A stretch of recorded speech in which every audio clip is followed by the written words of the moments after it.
ఈరోజు ఒక గ్రంథావిష్కరణ సభ జరుగుతున్నదంటే దానికి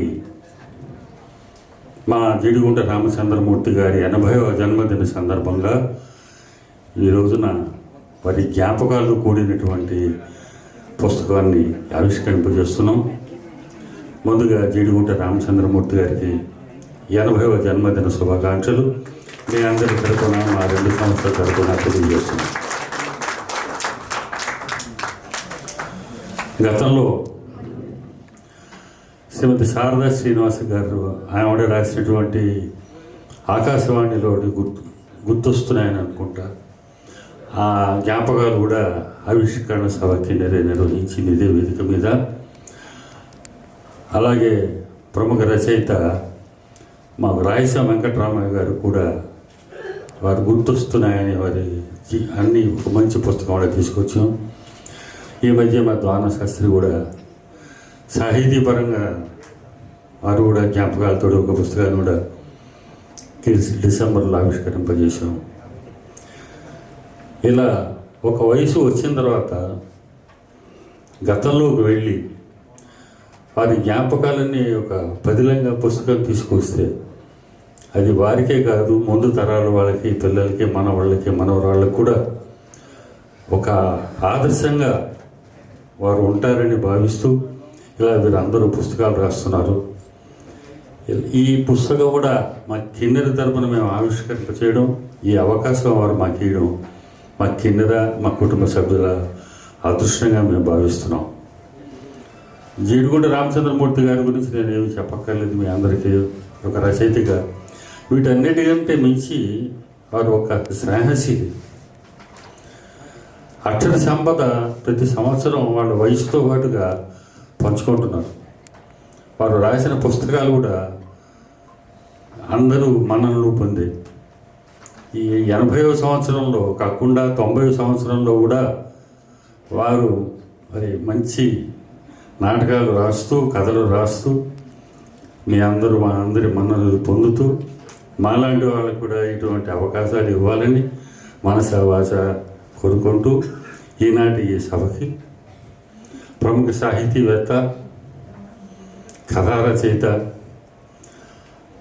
పోలీస్ డిపార్ట్మెంట్లో ఉన్నత స్థానంలో పనిచేసి పదవి విరమణ చెంది కొన్ని రోజుల పాటు తెలుగుదేశం పార్టీలో కూడా పనిచేసి ఈ రోజున సాహిత్యానికి మొత్తం టైంని కేటాయిస్తూ మాలాంటి కార్యక్రమాలన్నిటికీ ముఖ్య అతిథిగా ఇచ్చేసి ఆశీస్సులు అందిస్తున్నటువంటి శ్రీ రావులపట్టి సీతారామారావు గారిని ముఖ్య అతిథిగా వేదిక మీదకి రావాల్సిందిగా ఆహ్వానిస్తూ,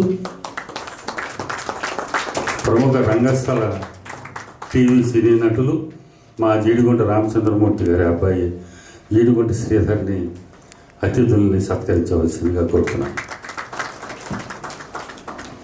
సభాధ్యక్షుడిగా వేదిక మీదకి రావాల్సిందిగా ఆహ్వానిస్తున్నాను.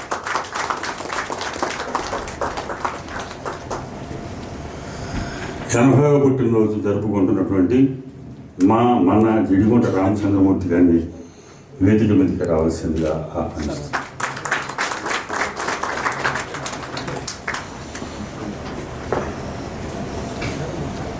మనకి జన్మనిస్తే పునర్జన్మనిచ్చిన డాక్టర్ కూడా భగవంతుడితో సమానం అంటాం మనం. అటువంటి పునర్జన్మించినటువంటి కలియుగ దేవుడు మా డాక్టర్ గారు ఈనాటి పుస్తకాన్ని అంకితం తీసుకోబోతున్నారు. డాక్టర్ బిఎస్ శివారెడ్డి గారిని ఇది శ్రీకర్తగా వేదిక మీద కావాల్సింది.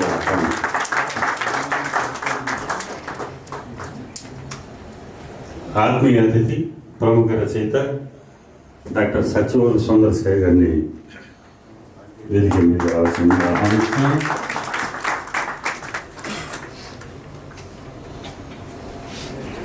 తెలంగాణ సారస్వత పరిషత్ కార్యదర్శి ప్రముఖ రచయిత డాక్టర్ చెన్నై గారిని గంగం పరిచయం చేయవలసిందిగా కోరుతున్నాను.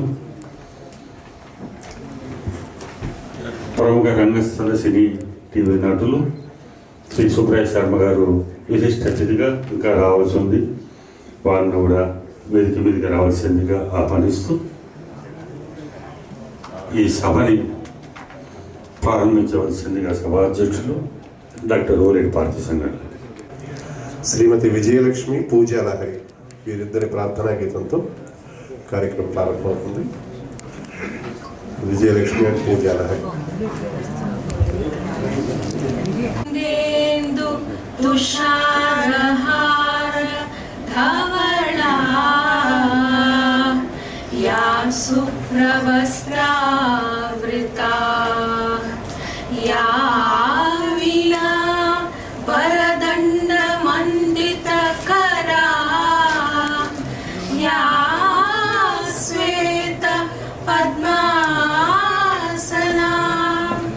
యా బ్రహ్మాచ్యుత శంకర ప్రకృతిభిః దేవైః సదా పూజితా సా మాం పాతు సరస్వతీ భగవతి నిశేషజాడ్యాపహా.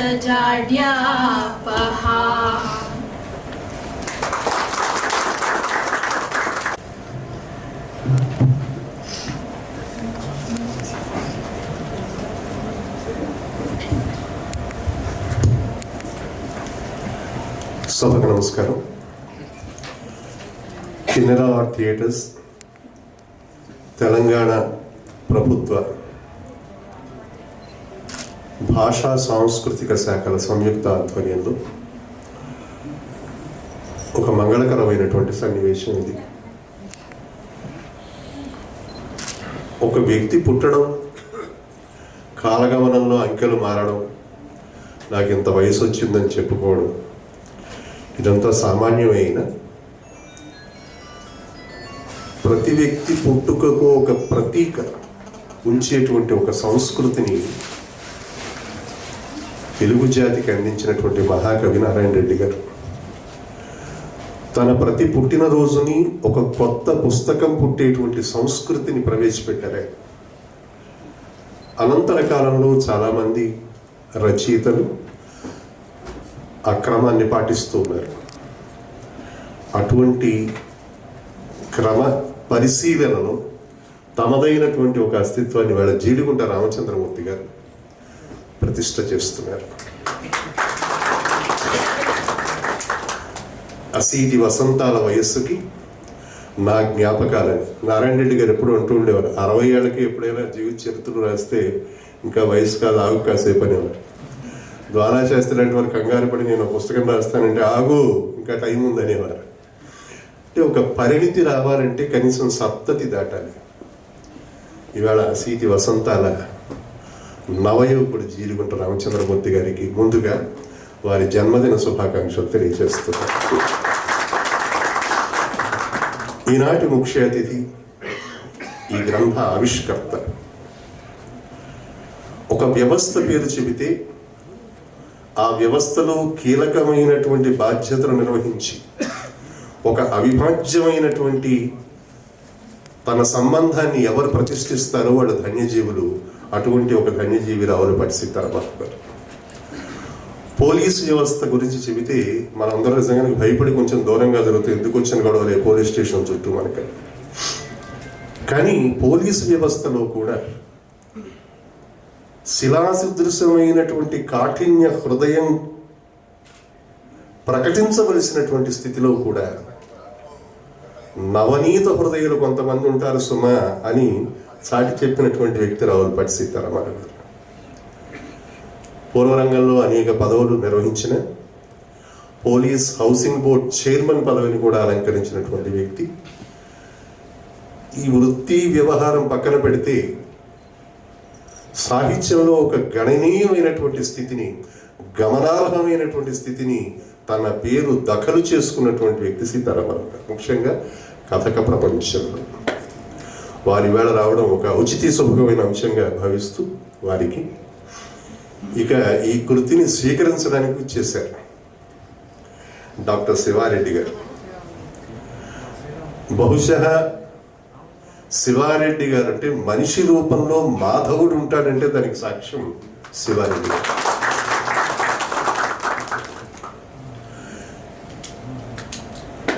ఒక పునరుత్తేజంతో విశేషమైనటువంటి ప్రభలను ముందు ఆవిష్కరిస్తూ ఒక రచయిత తరిగి తన కీర్తి ప్రభలతో వెలుగుతున్నాడంటే దానికి కారణం ఇవాళ శివారెడ్డి గారే.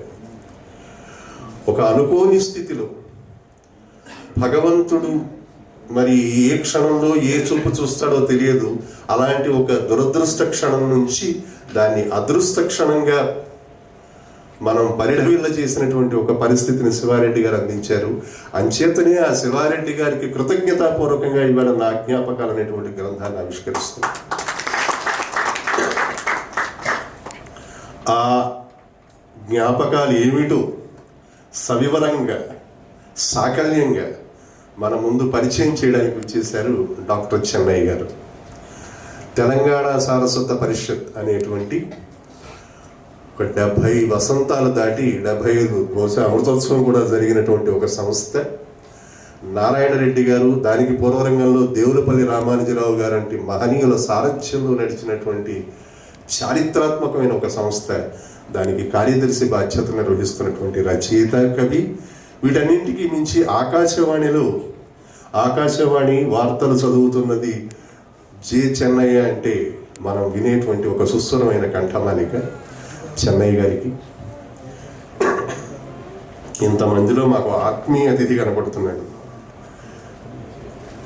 వ్యక్తి రూపంగా చూస్తే ఆయన దూరదర్శన్, ఆకాశవాణి, దానికి పూర్వరంగంలో పత్రికా మాధ్యమంలో విశేషమైనటువంటి కృషి చేసి సేవ చేసి తనదైనటువంటి అస్తిత్వాన్ని ప్రకటించిన వ్యక్తి డాక్టర్ సత్యవోలు సుందరసాయి. దానికి సమాంతరంగా జీడిగుంట రామచంద్రమూర్తి గారు అనేటువంటి ఒక వ్యక్తి, ఆయనలో ఉండేటువంటి బాంధవ్యం కారణం కానివ్వండి, ఒక ఆత్మీయత కారణం కానివ్వండి, ప్రేమ గౌరవాలనే విషయాల కారణం కానివ్వండి, ఈ సుందరసాయి అనేటువంటి జీవితం ఇవాళ తాను ప్రకటించుకునేటువంటి ఒక అస్తిత్వానికి భూమిక ఏర్పాటు చేసినటువంటి వ్యక్తి రామచంద్రమూర్తి గారు. అటువంటి భూమిక మీద నిలబడి నాకు ఈ భూమికను ఏర్పాటు చేసిన రామచంద్రమూర్తి గారి గురించి నేను మాట్లాడగలని ఒక కాలదగలిగిన స్థితిలో ఉన్నటువంటి శ్వేతాంబరధారి నా సత్యవోలు సుందరసాయి. ఇక సాంస్కృతిక సాహిత్య ప్రపంచాలకి పరిచయం అక్కలేని వ్యక్తి ఎవరంటే కిన్నెర రఘురామ్. శతాధికమైనటువంటి గ్రంథాలు, అంటే సంస్థలు సాధారణంగా ప్రచురించడం అనేది కొంత కష్టసాధ్యమైనటువంటి విషయం.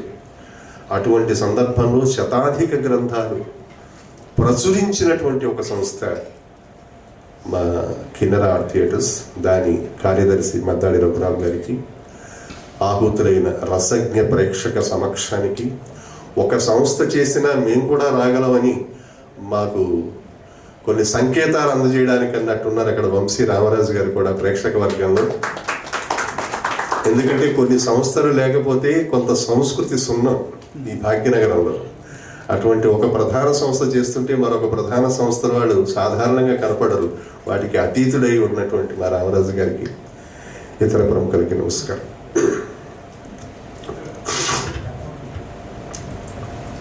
ఒక వ్యక్తి పేరు చెబితే నేను ఇందాక అన్నట్టుగా ఒక వ్యవస్థ పేరు గుర్తురావడం అనేది ఒక ధన్యత.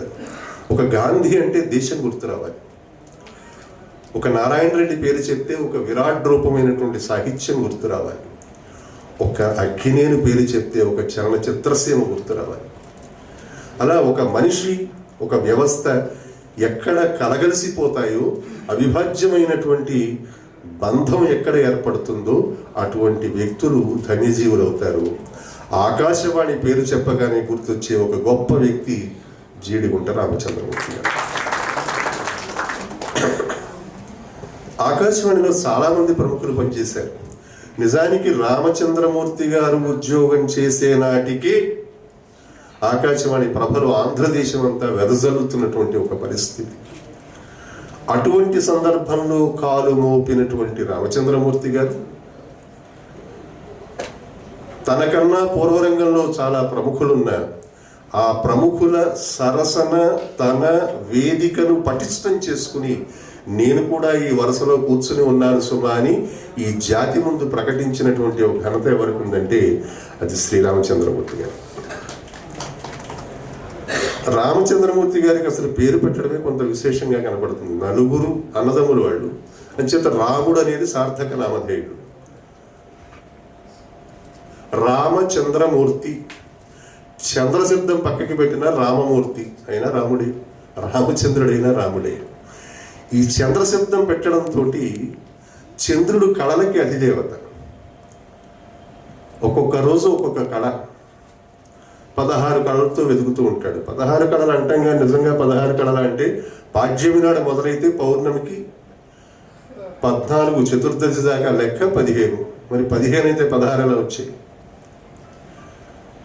భౌతికంగా కనపడేటువంటి పంచమి నుంచి మొదలై పౌర్ణమికి దాకా జరిగేటువంటి చంద్రకళ ప్రస్థానంలో దానికి పూర్వరంగంలో ఏమీ లేని ఒక శూన్యంలోంచి, ఒక చీకటిలోంచి వెలుగు రేఖపడుతుంది. అందుచేత మన కంటికి భౌతికంగా కనపడనటువంటి ఒక కళ శూన్యకళ. శూన్యకళ నుంచి ఒక సంపూర్ణత్వం పౌర్ణమి వైపు జరిగేటువంటి ప్రస్థానమే చంద్రుడి ప్రస్థానం. ఈ రామమూర్తి మధ్యలో చేరడం వల్ల రామచంద్రమూర్తి అయ్యాడు. అందుకే ఆయన రచనలకు రామచంద్ర కీర్తి అన్న ఒక సందర్భం. తాను రాసేటువంటి, తాను చేసేటువంటి పనికి ఒక పరిపూర్ణత్వాన్ని ఎవరు ఆపాదించగలుగుతారో వాళ్ళు ఈ సమాజంలో ఆదర్శప్రాయాలు అవుతారు. అలా తాను తలపెట్టినటువంటి ప్రతి రచన కావచ్చు, ఆకాశవాణి లాంటి శ్రవ్య మాధ్యమంలో రూపకల్పన చేసే కార్యక్రమాలు కావచ్చు, శ్రవ్య మాధ్యమం, దృశ్య మాధ్యమం లాంటి మాధ్యమాలకు కావచ్చు, ఏదైనా కూడా తాను చేపట్టినటువంటి ఒక పనికి పూర్ణత్వాన్ని ప్రతిపాదించేటువంటి వ్యక్తి కనుక ఆయన ఒక పూర్ణత్వాన్ని సంపాదించాడు. అందుకే షోడశ కళానిధికి షోడశోపచారాలు ఉంటారు కదా, 16 కళలు. ఈయనకి 16 కాకపోయినా ఒకటి తీసేసిన 6 కళలు ఖచ్చితంగా ఉన్నాయి. కథ అని మీరు పేరు చెబితే ఆ కథా ప్రపంచంలో రామచంద్రమూర్తి కనపడతాడు. నవల అని ఒక ప్రక్రియ పేరు చెబితే ఆ ప్రపంచంలో ఒక రామచంద్రమూర్తి గారు కనపడతాడు. నాటకం అని మరొక పేరు చెబితే ఆ నాటక రచనలో మరొక రామచంద్రమూర్తి గారు మనకు కనపడతాడు. ఒక శ్రవ్య మాధ్యమం అని ఆకాశవాణి పేరు చెబితే ఆ రంగంలో ఒక రామచంద్రమూర్తి గారు కనపడతాడు. ఒక దృశ్య మాధ్యమం అని ఒక దూరదర్శన్ లాంటి వ్యవస్థ పేరు చెబితే అక్కడ రామచంద్రమూర్తి గారు కనపడతాడు. ఈ 5 ముఖాలతో ఆయనకున్న 6వ ముఖం, ఆయన ఒక సంపూర్ణ మానవుడు, ఒక మానవతావాది. సాధారణంగా ఎవరిదైనా బహుముఖీనమైన ప్రతిభ అంటాం, వారిది మాత్రం షణ్ముఖీనమైన ప్రతిభ. 6 ముఖాలుగా విస్తరించడం అనేది సామాన్యమైనటువంటి విషయం కాదు. అలా ఒక షణ్ముఖీనమైనటువంటి ప్రతిభా పాఠవాలు కలిగినటువంటి రామచంద్రమూర్తి గారి గ్రంథావిష్కరణ సభ. ఇంత చేసి అధ్యక్షుడిగా నేను ఇంకా మీ గ్రంథంలోకి ప్రవేశించలేదు. దీనికి ఒక కారణం ఉంది. మా వంశీ రామరాజు గారికి, మా రఘురామ్ గారికి, వీళ్ళందరికీ తెలుసు, ఈ రాజ్యం సవ్యంగా నడవాలంటే దానికి ఒక రాజ్యాంగం నిర్మించి ఇచ్చాడు అంబేద్కర్. ఇలాంటి ప్రధానమైన సంస్థలు సవ్యంగా నడవాలంటే దాని ఒక అలిఖిత రాజ్యాంగాన్ని అందించిన వాడు మహాకవి నారాయణ రెడ్డి గారు. నారాయణ రెడ్డి గారు ఇచ్చినటువంటి ఆ అలిఖిత రాజ్యాంగంలో ఒక గ్రంథం ఆవిష్కరించబడకుండా గ్రంథంలోని విషయం ప్రస్తావించడం సవ్యమైన పద్ధతి కాదు అంటాడు. బహుశా ఆయన అక్కడ వేదిక మీద ఉంటే అనేవాడు నేను ప్రారంభించుంటే. అంచేత ఆ మహాకవి నారాయణ రెడ్డి గారు చెప్పినటువంటి నియమాలకు కట్టుబడి అధ్యక్షుడిగా నా తొలి పలుకులకు ఇక్కడితో సమాప్తం చేసి ఇక ముందు గ్రంథావిష్కరణ కార్యక్రమం చేయవలసిందిగా ఈనాటి ముఖ్య అతిథి మా రావులపాటి సీతారామారావు గారిని నేను వారిని కోరు.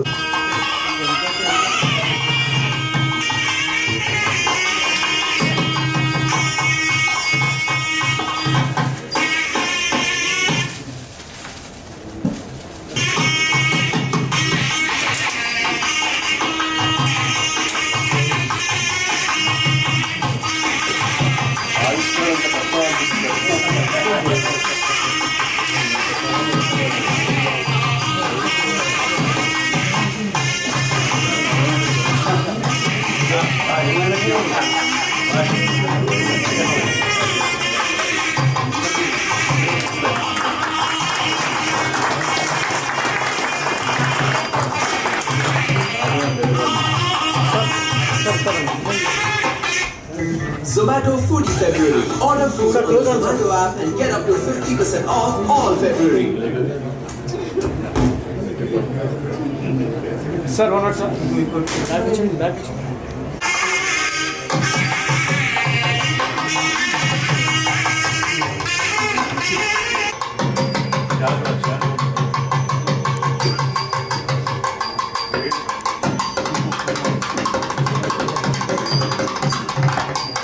सर కొంచెం సైడ్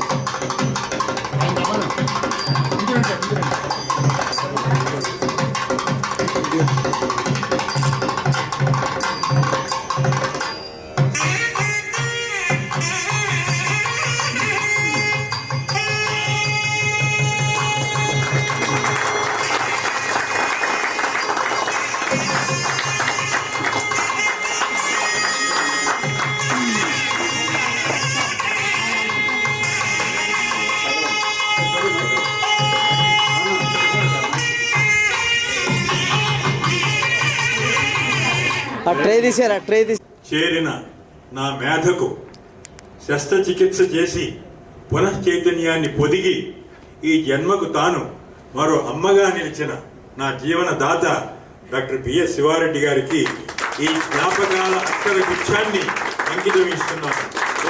శివారెడ్డి గారు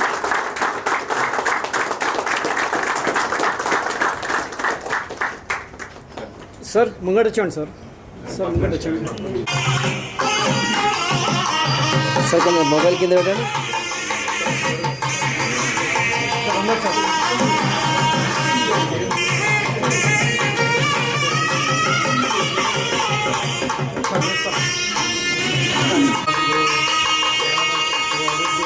ఒక్క నిమిషం ఉండండి.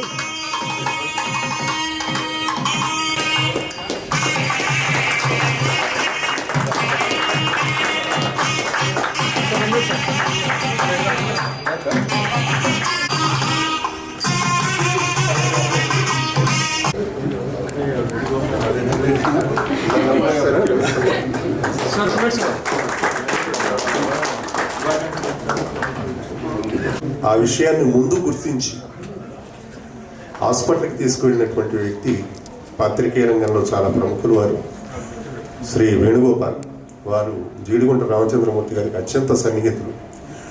ఆ క్షణంలో వేణుగోపాల్ ప్రతిస్పందన బహుశా జీడిగుంట రామచంద్రమూర్తి గారు పునరుజ్జీవితులు కావడానికి వేసినటువంటి మొదటి అడుగుగా భావిస్తూ వేణుగోపాల్ గారిని ఒకసారి వేదిక మీద ఆహ్వానిస్తున్నాం. రామచంద్రమూర్తి గారు వారిని శాలువాతో సత్కరిస్తారు.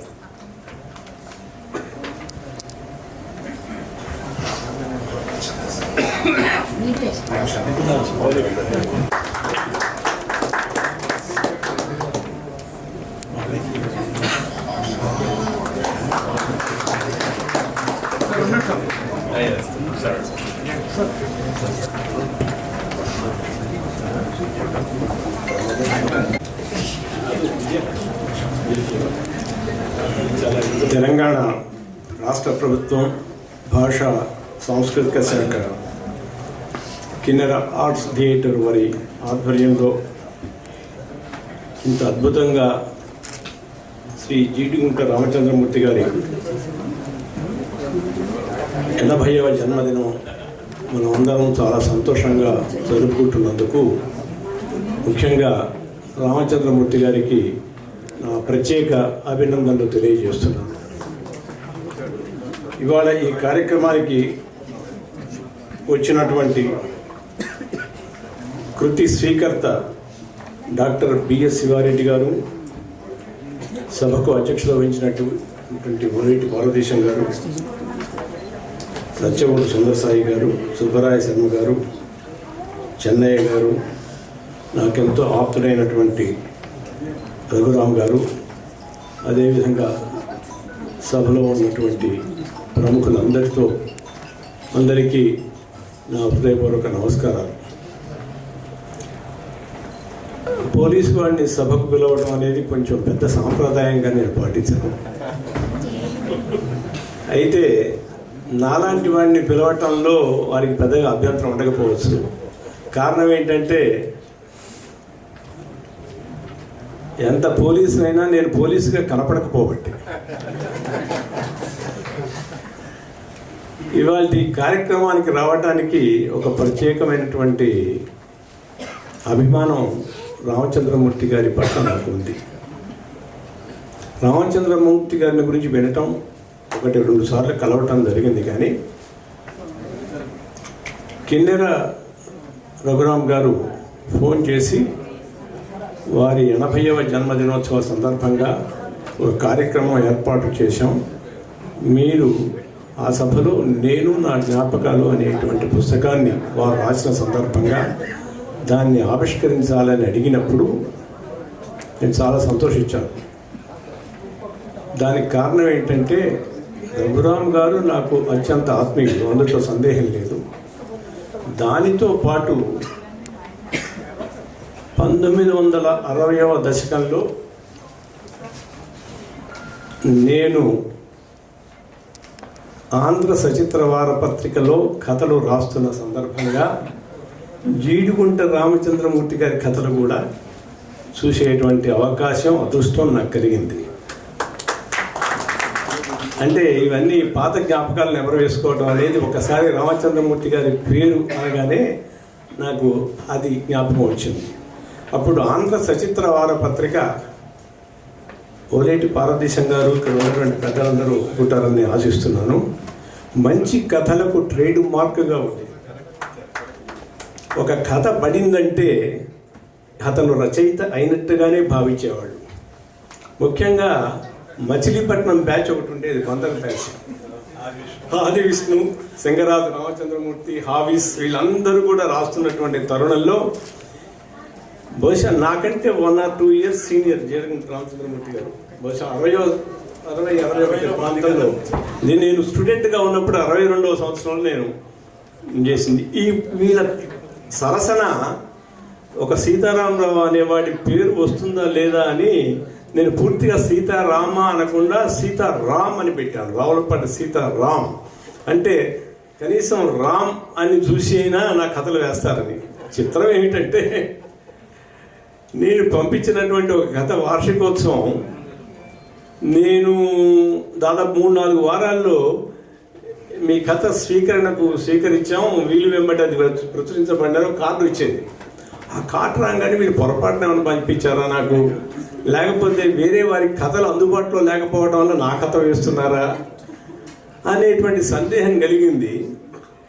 దాని తర్వాత కథలు నేను రాసినప్పుడల్లా కథలు రాయటానికి నేను ఇంపార్టెన్స్ ఇవ్వలేదు, కానీ అందులో వచ్చినటువంటి కథలు చదవటానికి నేను బాగా ఎక్కువగా ఇష్టపడుతుండేవాడిని.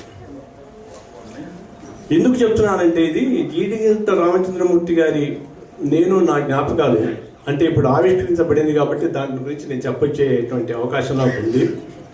అది చదువుతున్నప్పుడు ఈ రచయితల యొక్క జీవితాలలో కొంత సామీప్యత కనపడుతూ ఉంటుంది.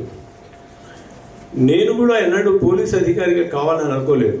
హాయిగా లెక్చరర్గా ఉద్యోగం చేస్తున్నటువంటి తరుణంలో స్టేట్ బ్యాంక్ ప్రొబేషనరీ ఆఫీసర్ ఉద్యోగం కూడా వస్తుంది అనుకున్నటువంటి సమయంలో ఈ పోలీస్ శాఖకు నేను ఎన్నుకోబడ్డప్పుడు, అంటే నాకు ఎంపిక వచ్చినప్పుడు, ఏది మంచిది అనుకున్నప్పుడు పోలీస్ శాఖ విషయంలో నాకు పెద్దగా ఇష్టం, అనురక్తి ఉందని నేను అనలేను. ఎందుకంటే ఎన్సీసీలో లేను, ఇంకో దేంట్లో లేను. కానీ మా ఫాదర్ ఒక విషయం చెప్పాడు. ఆయన అక్కడ ఆ చుట్టుపక్కల ఫ్యాక్షన్ బాగా ఉన్నటువంటి ప్రాంతం అది. ఇక్కడ విషయాలు తెలిసినటువంటి వాడు, ఆ పరిజ్ఞానం ఉన్నటువంటి వ్యక్తి కనుక పోలీస్ శాఖలోకి ఉంటే, ప్రవేశిస్తే భవిష్యత్తులో ఖచ్చితంగా న్యాయం ఏమిటి, అన్యాయం ఏమిటి అని కనీసం విచక్షణాధికారం ఉన్నటువంటి ఒక అధికారి ఉండటం సంభవిస్తుందేమో. నువ్వు అలా చేస్తావో లేదో నాకు తెలియదు, కానీ ఆ యొక్క బ్యాక్గ్రౌండ్ తోటి పోతే ఒక విధంగా మంచిది అనేటువంటి అభిప్రాయం నాకు కలిగింది. ఎందుకు చెప్తున్నానంటే, ఇది ప్రాప్తం అన్నాను. జీడిగుంట రామచంద్రమూర్తి గారికి కూడా ప్రాప్తం అని ఎక్కడో పదం వాడారు. వాడు దాంట్లో నిజంగా ప్రాప్తం. ఆయన ఏదో నేను మామూలుగా ఒక ఉద్యోగం చేస్తూ ఉన్నా అనుకుంటున్న సందర్భంగా అనుకోకుండా ఆకాశం, అది అప్పుడు ఆల్ ఇండియా రేడియో అనేవాళ్ళు, ఆల్ ఇండియా రేడియోకి అంటే అక్కడ పెన్షన్ లేని జీవితంలోకి ప్రవేశించడానికి ఎంత ధైర్యం, సాహసం ఉండాలి అని అనుకున్నప్పుడు మళ్ళీ నాకు ఒక కథ జ్ఞాపకం వచ్చింది. ఇప్పుడైతే ఈ కథకులతో వచ్చిన ప్రాబ్లం ఏంటంటే, ప్రతిదానికి ఒక కథ చెప్తూ ఉంటారు.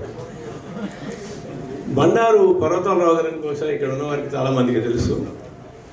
ఆయన కూడా నాకు బాగా సన్నిహితుడు, మాకు బంధువు కూడా. నేను పోలీస్ ఉద్యోగం తీసుకోవాలన్నా, లెక్చరర్గా కంటిన్యూ కావాలన్నా, స్టేట్ బ్యాంక్ ఉద్యోగానికి పోవాలని అనుకున్నప్పుడు అప్పటికే నేను రచయితగా ఉన్నాను కాబట్టి ఆయన ఒక మాట చెప్పాడు నాకు, సీతారామరావు మీకు తూనికలు తెలుసు కదా, తవ్వ, గిద్దె, మానిక ఇవన్నీ ఉంటాయి కదా. పోలీసు ఉద్యోగం అనేది అన్నిటికంటే ఒక మానిక అనుకోండి, లేకపోతే ఒక క్లర్క్ ఉద్యోగం అనేది గిద్దె అనుకోండి. కానీ రచయిత అనేది నిజంగా కలిసి వస్తే హిమాలయ పర్వతం అంత అవుతుంది. కలిసి రాకపోతే రాయి రప్పలాగానే మిగిలిపోతారు. అది వేరే విషయం. చాలామంది రచయితలు కావాలనుకుంటారు, కథకులు కావాలనుకుంటారు, లేకపోతే కవులు కావాలనుకుంటారు. కానీ ఆ యొక్క అభినవేశం లేకపోవడం వల్ల, అదృష్టం కలిసి రాకపోవడం వల్ల, వారిని ఆదరించలేకపోవడం వల్ల అంతే ఉండొచ్చు. కానీ నువ్వు ఈ పోలీసు ఉద్యోగంలో ఉంటే మానికలాగానే మిగిలిపోతావు. కానీ నువ్వు బాగా ఈ రచయితగా కనుక సాన పెట్టినట్టయితే నీ రచనలకు హిమాలయ పర్వతం అంత ఎదుగుగలవు అనేటువంటి ఒక చక్కటి విషయాన్ని నాకు చెప్పడం. నేను హిమాలయ పర్వతం ఎంత ఎత్తుకు ఎదగలేదు, మానిగ్గానే ఉన్నాను. కానీ జీడిగుంట రామచంద్ర గారు రామచంద్రమూర్తి గారు హిమాలయ పర్వతం అంత ఎత్తుకు ఎదిగినటువంటి వ్యక్తిగా నేను ప్రత్యేకంగా ఈ సందర్భంగా చెప్పగలుగుతాను. అయితే ఒక్కొక్క ఇందాక వారు పారదర్శంగా చాలా మంచి మాట చెప్పారు. బహుముఖ ప్రజ్ఞాశాలి కాకుండా ఇంకో మాట కూడా వాడారు. కానీ జీవితాన్ని గురించి మనం ఆలోచించినప్పుడు, జీవితాన్ని తరచి చూస్తున్నప్పుడు, అనేక రకాలుగా అనేక విభాగాలుగా మనం చేసినప్పుడు రామచంద్రమూర్తి గారు ఉద్యోగిగా,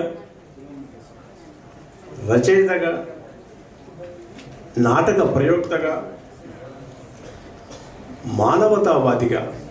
మానవతావాదిగా అని ఎందుకు చెప్తున్నానంటే ఆయన నేను రచనలు చదివాను. ముఖ్యంగా నిన్నటి కొడుకు, అదే కాకుండా అమ్మకు ఓ మొద్దు, ఈ రెండు చదివినప్పుడు హృదయంలో ఆర్ద్రత అనేటువంటి ఒక పదం ప్రవహిస్తూ ఉంటుంది. ముఖ్యంగా నిన్నటి కొడుకు అన్న కథలో సహజంగా కథకులు ఏం చేస్తూ ఉంటారంటే ఒక పతాక సన్నివేశం అంటే లాస్ట్కు ఒక చిన్న తటిల్లతలాగా ఒక మెరుపు లాంటిది ఇస్తూ ఉంటారు. కొస మెరుపు అంటారు దాన్ని. ఈయన కొస మెరుపులో కూడా ఒక పెద్ద మెరుపు ఇచ్చారు ఆ కథల గురించి నేను చెప్పి మీకు విసిగించదలుచుకో. చాలామంది ఆ కథ చాలా గొప్ప కథ కాబట్టి ఆ గొప్ప కథ మీరు చదివి ఉండొచ్చు. అందులో ఎక్కడో ఉప్పెన అంటే దాదాపు దివిసీమలో జరిగినటువంటి ఉప్పెనలో తప్పిపోయినటువంటి సందర్భంగా ఒక వ్యక్తి ఒక పిల్లవాడిని దగ్గరికి తీసి పెంచి పెద్ద చేసి చివరికి అతని ద్వారా ఒక కిడ్నీని పొందినప్పుడు ఆ కిడ్నీ అతను ఇచ్చాడన్న సంగతి అతనికి తెలిస్తే ఏ విధంగా ఉంటుందో, తన మీద ఉన్నటువంటి ప్రేమ, అభిమానం, అనురాగం పోతుందో అనేటువంటి మానసిక సంఘర్షణను చివరి రూపంలో చెప్పడం అనేది నాకు చాలా అద్భుతంగా ఉంది. ఎందుకంటే నేను రచయితగా నేను ఒక విషయాన్ని చెప్పదలుచుకోవడంలో సందేహపడను. సహజంగా చేసిన త్యాగాన్ని బయటికి చెప్పడంలో చాలా గొప్పగా పాఠకుడు ఫీల్ అవుతాడనేటువంటి ఒక అపప్రద అనుకోండి, ఒక ఆశయం అనుకోండి, లేకపోతే ఒక విధమైనటువంటి ఆలోచన సహజంగా రచయితకు వస్తుంది. కానీ దాన్ని అధిగమించి ఈ రచయిత అలాంటి విషయాన్ని నేను చెప్పకూడదు అనేటువంటి భావన పాఠకుడికి చెప్పడం ద్వారా మనిషి ఎంత స్వార్థపరుడు అనేటువంటి విషయాన్ని కూడా చాలా గొప్పగా చెప్పగలిగారు. రెండవది ఏంటంటే ఈయన మానవతావాదిగా నేను ఎందుకు అంటున్నానంటే 2-3 విషయాలు. ఆయన సినిమా ఫీల్డ్కు అంటనట్టుగా ఉన్నప్పుడు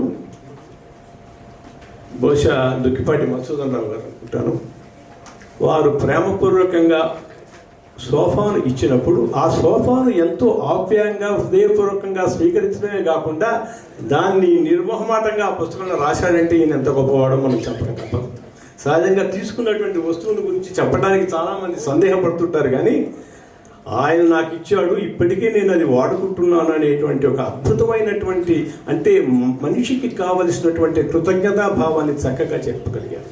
అంతేకాకుండా ఆది విష్ణు గారు ఎప్పుడు ఏదో ఒక చిన్న సహాయాన్ని దాన్ని కూడా పుస్తక రూపంలో పెట్టినందుకు ఈయన నిజమైన నికార్సైన మనిషి, ఈయన మంచి రచయిత కోవలకు చెందినవాడని నేను అంటలేదు, గొప్ప రచయితగా ఆ కోవకు చెందినవాడిగా నేను భావిస్తున్నాను.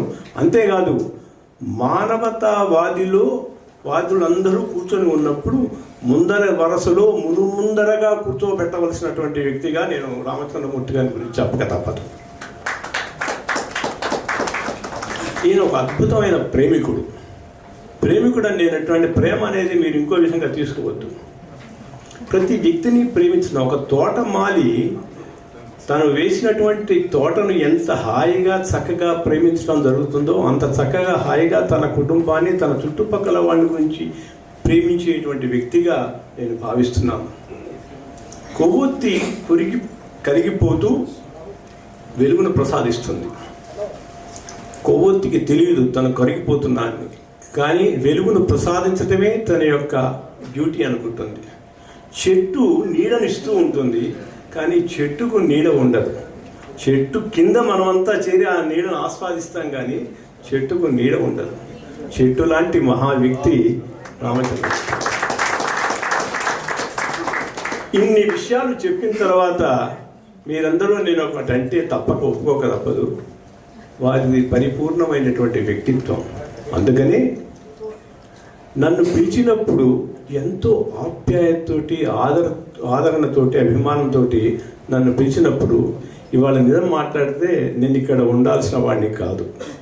వేరే ఒక కార్యక్రమం అంతకు మునుపు విశాఖపట్నంలో ఉంది, కానీ రామచంద్రమూర్తి గారు చెప్పటం, మా రఘురామ్ గారు పిలవటం, అన్నిటికంటే మించి రామచంద్రమూర్తి గారి గురించి కొన్ని విషయాలు మీకు చెప్పేటువంటి అవకాశం కలగటమే నేను ఒక గొప్ప విషయంగా భావించాను. కానీ నేను నా జ్ఞాపకాలు ఈ పుస్తకాన్ని నా చేత చేసటం అనేది చాలా అద్భుతంగా అనిపిస్తుంది. అయితే ఒకే ఒక్క విషయం నేను మీకు చెప్పి ముగిస్తాను. ఈ పుస్తకంలో ఒక 20 రోజుల విషయాలు ఆయన ఏం రాయలేదు. అవి ఆ జీవితంలో ఆయన మరిచిపోయిన 20 రోజులు, అంటే కోమాలోకి వెళ్ళిపోయిన రోజులు. ఆ మరిచిపోయిన 20 రోజులు మళ్ళీ తతిమవాళ్ళు చెప్తుంటే వినేటువంటి భాగ్యం కలగజేసినటువంటి వ్యక్తి డాక్టర్ శివారెడ్డి గారు.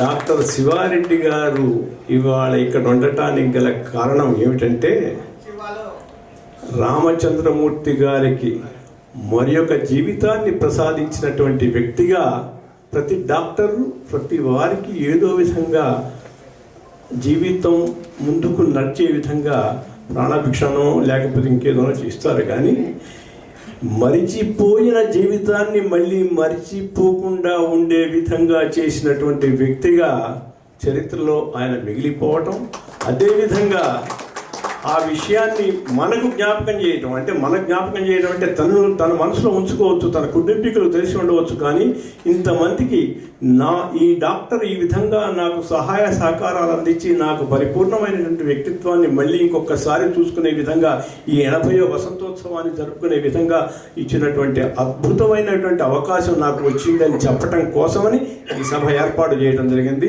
ఈ సభలో మొదటిసారి ఆయన కోమాలోకి వెళ్ళినప్పుడు తీసుకొని పోయినటువంటి వ్యక్తిని కూడా ఆయన మర్చిపోకుండా ఆయన చాలా గొప్పటం అనేది ఆయన మానవత్వానికి చిహ్నంగా మరొకసారి నేను చేస్తూ, జ్ఞాపకం లేని 20 రోజులు మరి ఎవరికి ఉండకూడదు. ఎప్పుడు నేను నా జ్ఞాపకాలే ఉండేటట్టుగా ఉండాలని ఆశిస్తూ మీ అందరికీ మరొకసారి నా హృదయపూర్వక నమస్కారాలు చెప్తూ మీ దగ్గర సెలవు. జ్ఞాపకాలే చిరంజీవులు అవ్వాలి తప్ప జ్ఞాపకం లేని రోజులు ఎవరికీ ఉండకూడదు అనేటువంటి ఒక గొప్ప వాక్యాన్ని చెప్పినటువంటి ఈనాటి ముఖ్య అతిథి రావులపాటి సీతారామారావు గారికి ధన్యవాదాలు తెలియజేస్తూ, ఈ గ్రంథంలోని గంధాలేమిటో ఆవిష్కరించడానికి విచ్చేశారు డాక్టర్ చెన్నయ్య గారు. ఆ సౌగంధ్యం ఏమిటో మనం కూడా రచయిత, పోలీస్ అధికారిగా అనేక హోదాలలో సేవలందించి పదవిని విరమించిన చేయదగిన మంచి పనులకు నిరంతరం చైతన్యవంతంగా కృషి చేస్తూ ఉన్న రావులపాటి సీతారామరావు గారికి, సభకు అధ్యక్షత వహిస్తున్న ప్రసార కళా ప్రవీణ, ప్రసార కళే కాదు సాహిత్య కళ ఇంకా అనేక రకాల కళలు సముపార్జించుకుని ఈనాటి సభకు అధ్యక్షత వహిస్తున్న మహావక్త, అద్భుతమైన వక్త డాక్టర్ ఓలేటి పార్వతీశం గారికి, సత్యవోలు సుందర సాయి గారు మీకు అందరికీ తెలుసు. దూరదర్శన్ మాధ్యమం ద్వారా, అంతకుముందు దినపత్రిక మాధ్యమం ద్వారా ఒక అద్భుతమైన కళాకారుడుగా వారు పేరు గడించారు. ఇన్నర్ ఆర్ట్ థియేటర్స్ వారు ఏర్పాటు చేసిన ఈ సభ ఒక అరుదైన సభ. ఈ అరుదైన సభను రఘురామ్ గారు ఎంతో మనసు పెట్టి, ఎంతో సౌజన్యం మూర్తిభూతమైన వాతావరణంలో ఈ సభను ఏర్పాటు చేశారు. శివారెడ్డి గారు ఈనాడు ఒక ప్రత్యేకమైన వ్యక్తి. మనకు తరతరాలుగా వైద్యో నారాయణో హరి అని ఒక నానుడి వింటూనే ఉన్నాము. వైద్యుడు నిజంగా నారాయణుడితో సమానమని. ఒక నారాయణుడు అంటే రామచంద్రమూర్తి నిజంగా నారాయణుడే. ఆ నారాయణుడికి వైద్యనారాయణుడు పునర్జన్మ వచ్చిన ఈ వాతావరణంలో ఒక అద్భుతమైన పుస్తకాన్ని, వారి జ్ఞాపకాలని ఈనాడు ఆవిష్కరించి వారికి అంకితం చేయడం ఒక అపూర్వమైన ఘట్టం. శివారెడ్డి గారికి అద్భుతమైన కళాకారుడు, ఒక నటునిగా సినిమా, రంగస్థలం, ఆకాశవాణి అనేక మాధ్యమాల్లో నటులుగా ఉన్న, టీవీ అనేక మాధ్యమాల్లో నటులుగా ఉన్న సుబ్బరాయ శర్మ గారు, రామచంద్రమూర్తి గారి అభిమానులు, కుటుంబ సభ్యులు, కిన్నెర కుటుంబ సభ్యులు అందరికీ నమస్కారం. రామచంద్రమూర్తి గారి యాత్ర ఎక్కడో నిడదవోలులో ప్రారంభమయ్యి, నిడదవోలు నుంచి వరంగల్ వచ్చి, వరంగల్ నుంచి హైదరాబాద్ వచ్చి, ఇది భౌతికమైన దూరాలు గడిచిన అనుభవం అయితే, అక్కడ ఒక డిస్ట్రిక్ట్ సెంట్రల్ కోఆపరేటివ్ బ్యాంకులో ఉద్యోగిగా జీవితాన్ని ప్రారంభించి, తర్వాత విద్యాశాఖలో పనిచేసి, ఆకాశవాణిలో పాదం మోపి, ఆకాశవాణిలో పదవిని విరమించిన తర్వాత టెలివిజను, స్టేజి అంటే రంగస్థలము, దూరదర్శను, ఇట్లా అనేక మాధ్యమాల్లో, ఎలక్ట్రానిక్ మీడియా, ఇట్లా ఒక 50 ఏళ్ల సాంద్రమైన జీవితానుభవాలను గడించుకొని ఆ అనుభవాలన్నీ ఈ పుస్తక రూపంలో అందించడం ఒక అద్భుతమైన అనుభవం. చదివిన వారికి, ఈ సభలో ఉన్న వారికి గొప్ప అనుభవం. ఒక విజేత, ఒక మానవుడు ఎక్కడో తల్లిదండ్రులు కంటారు, పెంచుతారు, కానీ ఆ తర్వాత ఆ తప్పటడుగుల నుంచి ఆ నడక జీవితమంతా నడిచి, ఆ నడిచిన దారిలో తన వాళ్లను నడిపింపజేసి ఆదర్శప్రాయంగా సమాజం ముందు నిలబెట్టే ఒక సంపూర్ణ మానవుడు ఆ రామచంద్రమూర్తి గారి ఒక విజేతృ అనుభవాలు ఈ పుస్తకం నిండా పరుచుకున్నాయి. ఒకనాడు ఒక ఆయన, ఆ రచయిత ఎవరో నాకు తెలుసు, రామచంద్రమూర్తి గారి చేతి వ్రాత చూస్తే నాకు అసూయ అని ఒక రచయిత అనటం నాకు తెలుసు. ఆ రచయిత ఎవరో, కానీ ఆ రాతే కాకుండా ఆయన వ్యక్తిత్వం కూడా మనం అందరం చాలామంది అసూయపడదగిన వ్యక్తిత్వం ఆయనది. ఆయన కన్న బిడ్డలు ఇవాళ అన్ని రంగాలలో రాణిస్తున్నారు, వాళ్ళ బిడ్డలు కూడా రాణిస్తున్నారు. ఆయన ఒక మహావృక్షానికి పూచిన పూలు, కాచిన పండ్లు ఇవి. సమాజానికి ఇన్ని రకాలుగా ఆయన తన సేవలు అందించడమే కాకుండా ఈ సమాజానికి అంతటికి తన బిడ్డల ద్వారా, తన గ్రాండ్ చిల్డ్రన్ ద్వారా సమాజానికి సేవలు అందిస్తున్న రామచంద్రుడు నిజంగా సంగీతంలో రఘువంశ సుధాంబుధి చంద్రశ్రీ అని ఒక కీర్తన ఉన్నది. ఈయన జీడుగుంట వంశాంబుధి చంద్రశ్రీ. ఈ రామచంద్రుడు ఒక నవల లాంటి, ఒక అద్భుతమైన నవల్లాగా ఈ పుస్తకం మనం చదువుకోవచ్చు. నిజానికి చాలా పుస్తకాలు వాళ్ళు వచ్చే పుస్తకాలు ఆసక్తికరంగా ఉండక అట్లా ఇస్తే ఇట్లా ఎక్కడో పడేసి వెళ్ళిపోతాం. అట్లా కాకుండా ఈ పుస్తకాన్ని అక్షరాక్షరాన్ని మనం చదువుతాం. అక్షరాక్షర అనే విజయవంతంగా సాగిన జీవితాన్ని మనం ఈ పుస్తకంలో చూస్తాం. నేను చదివిన పుస్తకాల్లో ఒకటి హంపి నుండి హరప్ప దాకా అని తిరుమల రామచంద్ర గారు రాశారు. ఎక్కడో అనంతపురం జిల్లాలో శ్రీకృష్ణదేవరాయల వైభవం ఉన్న హంపీకి దగ్గరలో ఉండే గ్రామంలో పుట్టి, ఒక సాధారణమైన బ్రాహ్మణ కుటుంబంలో పుట్టి హంపి నుండి హరప్ప దాకా వెళ్ళిన వాడు ఆయన. ఈ హంపి నుండి హరప్ప దాకా సాగిన జీవితంలో పొందిన అనుభవాలన్నీ, నేర్చిన భాషలన్నీ, రాసిన గ్రంథాలన్నీ, చదివిన శాసనాలన్నీ, ఇదంతా కూడా వాంగ్మయాన్నంతటిని ఆ పుస్తకం నిండా పరిచి, ఆ పుస్తకంలో ఆయన జీవితంలోని 75% ఆ పుస్తకంలో ఉందని చెప్తుంటారు. అటువంటి అద్భుతమైన పుస్తకం. అది ఎక్కడ మొదలు పెడితే ఎక్కడ అందులో చదువుతూ లీనమైపోతాము. అట్లా లీనమైపోయే విధంగా ఈ పుస్తకం ఉన్నది. ఈ పుస్తకంలో ఆయన చేసిన మరొక ప్రయోగం ఏమిటంటే, తనకు గుర్తున్న జ్ఞాపకాలన్నీ పుస్తకంలో పొందుపరిచారు. ఆ జ్ఞాపకాల నిండా తనకు వివిధ హోదాలలో, వివిధ సందర్భాలలో సేవలు అందించిన వారందరినీ తలిచారు. తన గురించి గొప్పగా ఎక్కడ చెప్పుకోలే. ఆత్మకథల్లో చాలా వరకు తన గురించి గొప్పగా చెప్పుకునే ప్రయత్నం జరుగుతూ ఉంది. తన లోపాలని ఎవరు చెప్పుకోరు, తనకు సహాయం చేసిన వాళ్ళని ఎక్కువగా తలుచుకోరు. కానీ రామచంద్రమూర్తి గారు తనకు సహాయపడిన వాళ్ళు, తను ఎక్కిన ప్రతి మెట్టుకి అరచేతిని అడ్డుపెట్టి ఆ ఊతమిచ్చిన వాళ్ళందరినీ తలుచుకున్నారు. శివారెడ్డి గారు దాకా తలుచుకున్నారు. అటువంటి గొప్ప వ్యక్తి, ఒక గొప్ప సౌజన్యమూర్తి ఈ పుస్తకం నిండా కనిపిస్తారు. ఒక కథా రచయితగా, ఒక వ్యాస రచయితగా, ఒక నవల రచయితగా. ఆకాశవాణిలో ఆయన కార్మికుల కార్యక్రమంలో బాలయ్య అనేది ఒక చిన్న అంశం. అట్లా కాకుండా ఆయన ఆకాశవాణిలో అది ఏ రోజుకు ఆ రోజు చాలా రకాల రచనలు రాసి ఇవ్వాల్సి వస్తుంది. ఒక కార్మికుల కార్యక్రమానికి స్క్రిప్ట్ రాయాలి. ఆ స్క్రిప్ట్తో పాటు రతన్ ప్రసాద్ పక్కన, సత్యనారాయణ గారి పక్కన ఆయన పాత్ర పోషించాలి. ఒక నవలా పఠనం చేయాలి. ఒక సంక్షిప్త శబ్ద చిత్రాన్ని గంట, ఒక సినిమాను తెచ్చి రేడియోలో ప్రసారం చేయాలంటే ఎంతో శ్రమపడాల్సి ఉంటుంది. ఆయన కుటుంబ సంక్షేమ శాఖలో పనిచేశారు. నాటకాలు రాశారు, అది వేయించారు. ఆడిషన్స్ కండక్ట్ చేసి ఎంతో మంది అద్భుతమైన కళాకారులను ఆకాశవాణి ద్వారా వాళ్ళ గొంతులను వినిపించారు. గొప్ప నాటకాలు ప్రొడ్యూస్ చేశారు. ఆ తర్వాత కుటుంబ సంక్షేమ కార్యక్రమాలు చేశారు. ఎంతో మంది మాటల కెరటాలు అని ఎంతో మంది పరిణతి చెందిన వ్యక్తుల వాళ్ళ జీవితాల సారాన్ని శ్రోతలకు అందచేయడానికి ఒక అద్భుతమైన కార్యక్రమాలు ప్రసారం చేశారు. ఆ తర్వాత ఆయన చేసిన ఇంకా దూరదర్శన్లో టెలిఫిల్ములు చేశారు, సీరియల్స్ రాశారు, సినిమాల కథలు రాశారు, సినిమాలకు సంభాషణ రాశారు. ఎలక్ట్రానిక్ మీడియాలో ప్రభుత్వం ప్రజల కోసం అమలు చేస్తున్న పథకాల సమాచారాన్ని ప్రజలకు జనరంజకంగా అందించడానికి రేడియో మాధ్యమం ద్వారా, టీవీ మాధ్యమం ద్వారా అందించడానికి అదొక అద్భుతమైన మాధ్యమంగా ఆయన మలుచుకున్నారు. తాను రాసిన కథలకు నాటకీకరణ చేశారు.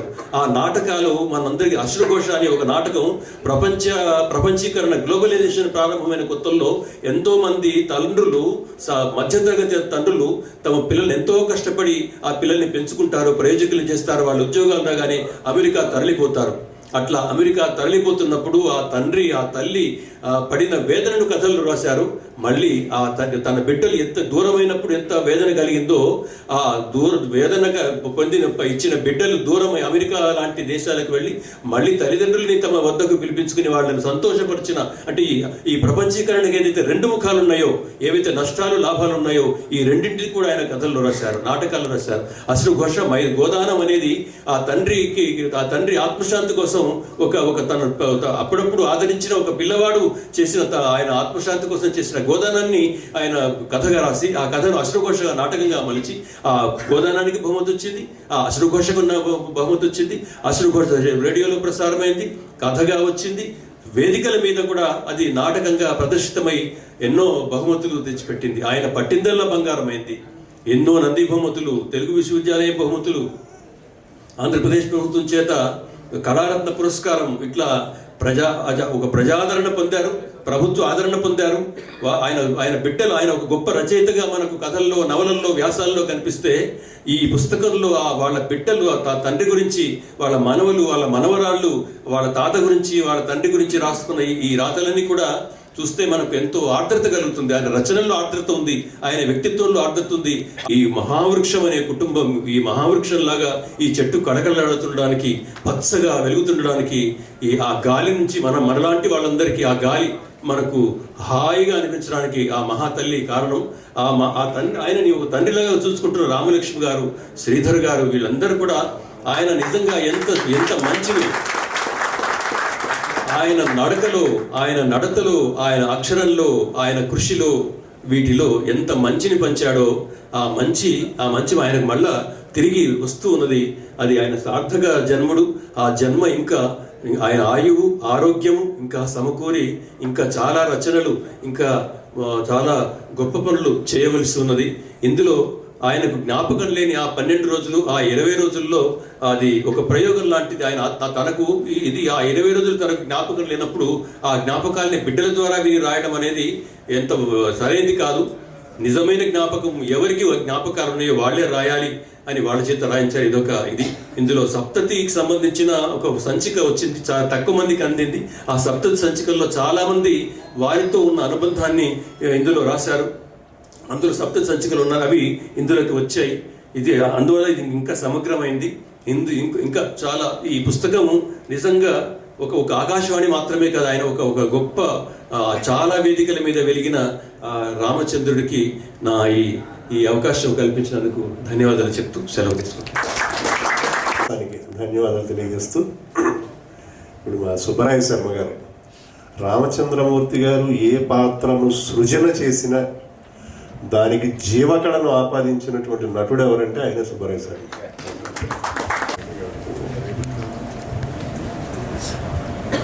వేదిక మీద ఉన్న కనపడుతుందండి, వేదిక మీద ఉన్న పెద్దలందరికీ నమస్కారం.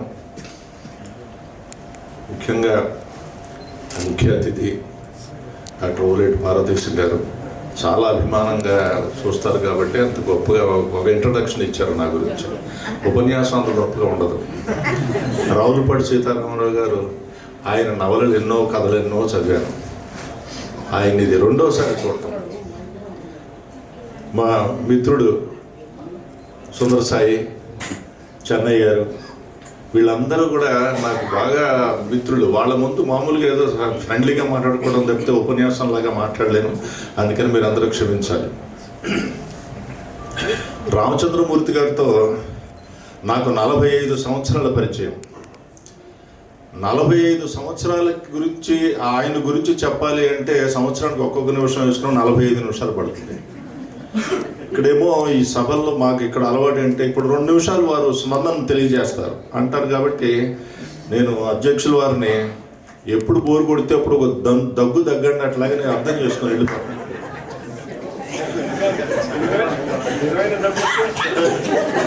నిజం చేస్తే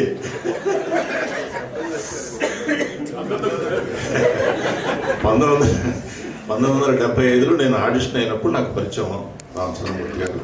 అప్పటి నుంచి ఈ రోజు దాకా నిరాఘాటంగా మా స్నేహం కొనసాగుతోంది. రామచంద్రమూర్తి గారి కథలు రాస్తారు, నాటకాల ద్వారానే ముందు మా ఇద్దరికి పరిచయం. నాకు వారు ఏది రాసినా ముఖ్య పాత్ర ఇచ్చి నన్ను బాగా ఎంకరేజ్ చేశారు. నన్ను బి గ్రేడ్ చేశారు, బి గ్రేడ్ నుంచి బి హై చేశారు, బి హై నుంచి ఏ చేసిన వారు కూడా రామచంద్రమూర్తి గారే. తర్వాత ప్రతి నాటికలోనూ ప్రధాన పాత్ర ఇచ్చేవారు. ఆయన ఏదైనా కథ రాస్తే అది ప్రింట్ అవ్వకముందు, దాన్ని పంపించక ముందే నాకు ఒకసారి వినిపిస్తుండేవారు. ఎందుకంటే నేనేం రచయితను కాదు కదా, ఎందుకు నాకు వినిపిస్తారు అంటే, ఒక సామాన్య పాఠకుడికి కనుక ముందు వినిపిస్తే వాడి స్పందన ఏంటో తెలుసుకుంటే నేను ఏమన్నా కరెక్ట్ చేసుకోవాలో చూసుకొని పంపిస్తానయ్యా, అందుకని నీకు వినిపిస్తున్నాను అనేవారు. అట్లా నాకు ముందే ఆయన కథలన్నీ వినేయటం నాకు బాగా అలవాటైంది. దుర్మార్గం అనే కథ చదివి బాగా కళ్ళనీళ్ళు పెట్టుకున్న పాఠకుల్లో నేను ఒకడిని. అందుకని వెంటనే ఆయన ఇది నాటికి రాసి పెట్టండి సార్, ఇది చాలా బాగుంటుంది అని చెప్తే రాశారు. అది ఆ నాటిక ఛాయరాగాన్ సభలో మొదటిసారిగా వేస్తున్నప్పుడు నాటకం సేపు నేను కూర్చోలేనయ్యా, ఏదో 10 నిమిషాలు ఉండి వెళ్ళిపోతాను అన్న శ్రీ నారాయణ రెడ్డి గారు 45 నిమిషాల నాటిక చూసి ఆయన మాట్లాడిన 10 నిమిషాల్లో 5 నిమిషాలు నాటిక గురించే మాట్లాడి, ఈ నాటకం రాయాలంటే ఒక సాహసవంతుడు రాయాలి, అదే రామచంద్రమూర్తి అంత సాహసం చేశాడు అని మెచ్చుకున్నారు. నా కళ్ళ ముందు జరిగిన విషయాలు. నిజం. Daddy you are great, daddy you are great. దాన్ని ప్రొడ్యూస్ చేసింది రఘురామ్, కిన్నెరా ఆర్గనైజేషన్ దాన్ని ప్రొడ్యూస్ చేసింది కూడా. తర్వాత ఆయన కథలన్నీ సీతారామరావు గారు ఇప్పుడు అన్నారు, ఆర్ద్రత అనే మాట వాడారే. ఆర్ద్రత కలిగించే కథలు రాసే రచయితలు చాలా తక్కువ మంది ఉంటారు. అందులో అగ్రగణ్యుడు రామచంద్రమూర్తి గారు. ఏ కథ చూడండి అంటే మానవ సంబంధాలే అసలు ఆర్ద్రత మీద, సెంటిమెంట్ మీద ఆధారపడి ఉంటాయని మీ అందరికీ తెలుసు. అలాంటి కథలు రాయడంలో ప్రవీణుడైన ఒకానొక కథ, ఒక ఈ ఏంటది ఈ నక్సలిజం అది వాళ్ళు ఏమంటారు, ఉద్రేకులు ఏమంటారు, తీవ్రవాదుల మీద కథ రాసి ఎండింగ్కి వచ్చేటప్పుడు మళ్ళీ సెంటిమెంట్కి వచ్చారు ఆయన. అలాంటి రచయిత, సెంటిమెంట్ మాత్రం ఎప్పటికీ వదలకుండా రచయిత, అది సెంటిమెంట్ నాడిని పట్టుకున్న రచయిత రామచంద్రమూర్తి గారు. తర్వాత ఇప్పుడు చెప్పారు చెన్నై గారు అశ్రుఘోష. 2 కథలు కలిపి దాన్ని నాటకంగా తయారు చేయటం అయినది. మీ అందరు దాని గురించి చెప్పారు. నేను 1996లో నా కూతురు మ్యారేజ్ చేశాను. మ్యారేజ్కి నా దగ్గర 25 రూపాయలు ఉన్నాయి. అసలు మ్యారేజ్ అప్పుడే ప్రపోజల్ లేదు. మా తమ్ముడు ఏదో మ్యాచ్ తీసుకొస్తే చూపించాలరా, నా మాట పోతుంది లేకపోతే అని అంటే సరే అంటే 25 రూపాయలు పెడితే మా ఆవిడ ఏముంది, స్టీల్ గ్లాసుల్లో కాఫీ ఇస్తే బాగుండదు, వాళ్ళకి కప్పులన్నా కొనుక్కురావయ్యా అంది. ఆదివారం రోడ్డు మీద ఇలా కప్పులు అమ్ముతుంటే 25 రూపీస్ పెట్టి 4 కప్పులు తెచ్చారు.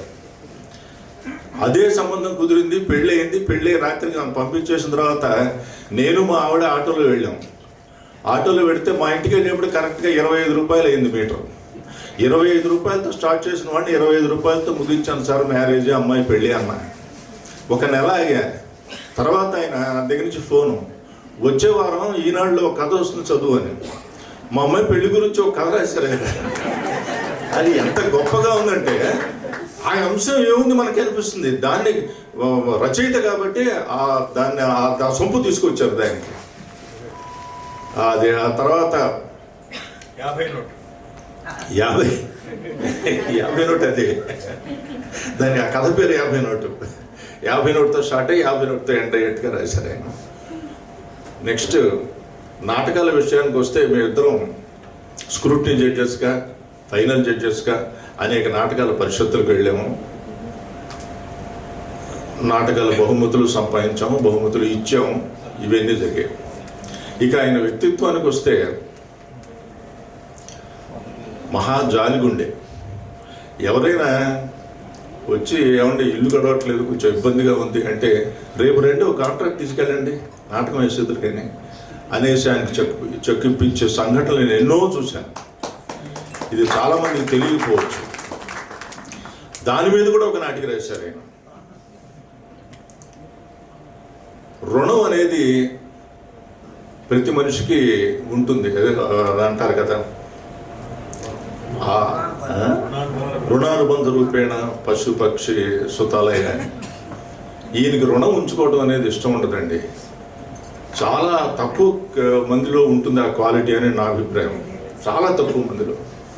ఎవరు ఏ సహాయం చేసినా, ఎవరు ఏ సంతోషాన్ని కలిగించినా వాడికి మళ్ళీ ఆ రుణం తీర్చుకోవాల్సిందే ఇమీడియట్గా అని. మొన్న ఈ మధ్య నేనేదో ఫలానా అమెరికా వెళ్తున్నానండి, ఫలానా ఏదైనా తీసుకురండి అంటే తీసుకురాను. కానీ ఆ రోజు నుంచి ఈ రోజు దాకా 4 రోజులు అయింది. నేను వచ్చి 4 రోజులు 30 సార్లు ఫోన్ చేసి ఉంటారు. మీకు ఆ డబ్బులు ఇవ్వాలి కదా, ఎప్పుడు ఇవ్వను. మొత్తానికి బ్యాంకులో వేసి పంపించేశారు. దాన్ని మా వదిన గారు కూడా బహుశా సపోర్ట్ చేస్తుంటారు. అందుకని వెంటనే ఆ డబ్బు కూడా పంపించేశారు. అలాగే తనకి ప్రాబ్లం వచ్చినప్పుడు తనని మళ్ళీ ఆ ఆలోచన పరంగా ఈ మతి మరుపుని మర్చిపోవటం ఇవన్నీ జరిగే క్రమంలో ఆ డాక్టర్కి ఏదైనా చేయాలి అనేది ఆయన అభిప్రాయం. అప్పటి నుంచి ఇప్పటిదాకా ఏం చేయాలని ఎప్పుడప్పుడు అంటూనే ఉన్నవారు నాతో. ఏం చేయాలంటే ఆయన చేతిలో పని. ఆయన ఒక ఆటోబయోగ్రఫీ రాశారు, దాన్ని ఆయనకే అంకితించారు. అంతకుముందు ఆపరేషన్ కాకముందు ఏదన్నా ఒక అంశం వస్తే అతను ఎవరయ్యా అంటుంటే ఫలాని వాడండి అని చెప్తే అతను చూసావా అనే మతిమరుపన్న ఉండేది. ఇప్పుడు అసలు లేదు. ఏంటంటే నేను అనుకున్నది ఏంటంటే శివారెడ్డి గారు ఎట్లాగూ ఓపెన్ చేశాం కదా, అందరూ మంచి చెడులు చూసి ఒక నరం ఏదో దానికి అట్లాగా అటాచ్ చేసి మీరు జీవితంలో మర్చిపోరండి, మీకు ఏం ఇది కాదనేది కుట్టేసినట్టు నాకు అనుమానం. అందుకని శివారెడ్డి గారికి ఆ పరంగా మనం ధన్యవాదాలు చెప్పుకుంటూ నాకు ఈ అవకాశాన్ని ఇచ్చిన రఘురామ్ గారికి కృతజ్ఞతలు చెప్పుకుంటూ సెలవు తీసుకుంటాను.